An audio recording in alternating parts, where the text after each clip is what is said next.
You were just in Washington meeting with Senator Schumer and tech leaders about how to regulate this correctly or how to find the balance. You've also said that you think this AI revolution is as big as the personal computer or the internet itself.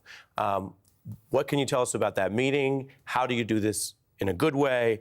And what do you mean when you recently were writing that AI can actually help with both health, which we just discussed a little bit, and global education?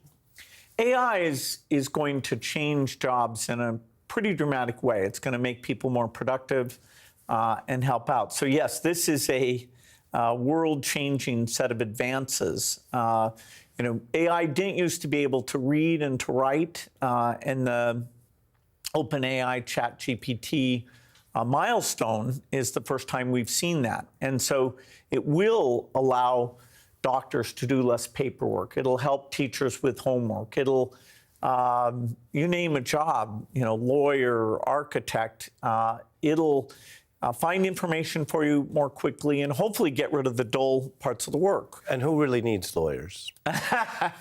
Unfortunately, well, it's part of our society. So helping them do their job better is quite worthwhile. Programmers are already having the AI suggest the code, help them debug things.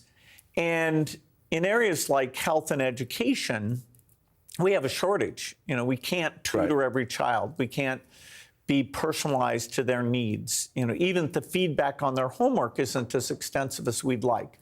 So the Gates Foundation has partners like Khan Academy who are already rolling out the first efforts for a personal tutor. I thought Senator Schumer calling that group together was fantastic because we had about 30 senators in the audience, and actually in this case, they were sitting and learning. And whether it's health or education or the military, AI is going to be applied in all those areas. So the sooner our representatives personally are playing around with it, getting a sense of what is it good at, what is it not at, the better job they're going to do updating the policies. Did you see a learning curve in that room?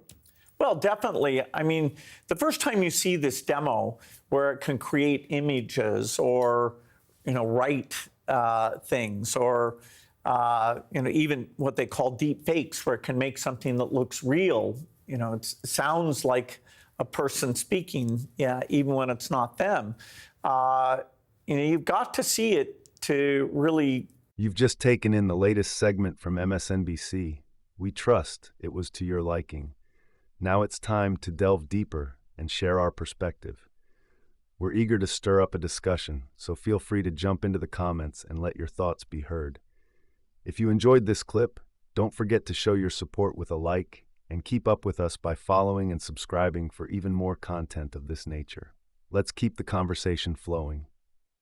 Artificial intelligence is rapidly evolving, and it's reached a pivotal moment. One some visionaries like Bill Gates compare to the advent of the personal computer or the internet itself. It's a game changer, but with such eye ovation comes the inevitable quandary of proper regulation and ensuring a balance that encourages growth without incurring uncontrollable risks. Bill Gates' recent summit with Elon Musk and Senator Schumer was a concerted effort to confront these challenges head-on. Imagine the brightest minds in technology, alongside a key policymaker, debating the future of AI. This is the kind of synergy necessary to shape a future where artificial intelligence can flourish responsibility. AI promises to redefine how we interact with our world.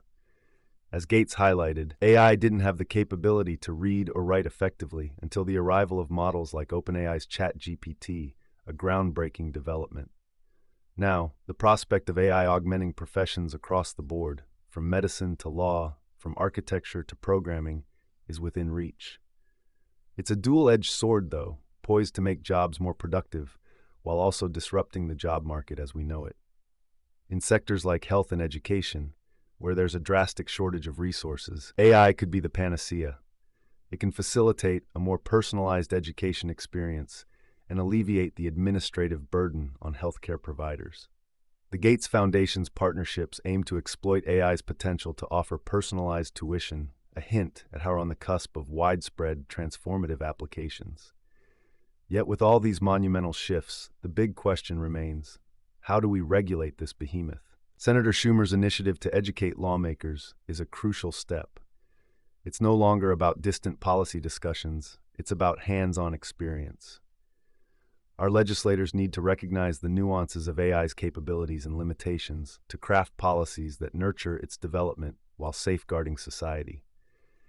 As we stand on the brink of this AI revolution, the meeting symbolizes the type of proactive engagement and cross-sector collaboration that's mandatory. By guiding AI's trajectory now, we can mitigate the dull parts of work, enhance productivity, and address resource shortages in critical sectors, all while navigating the moral and ethical implications. And it's incumbent upon not just the tech titans and policymakers, but all of us to steer this ship safely into the future.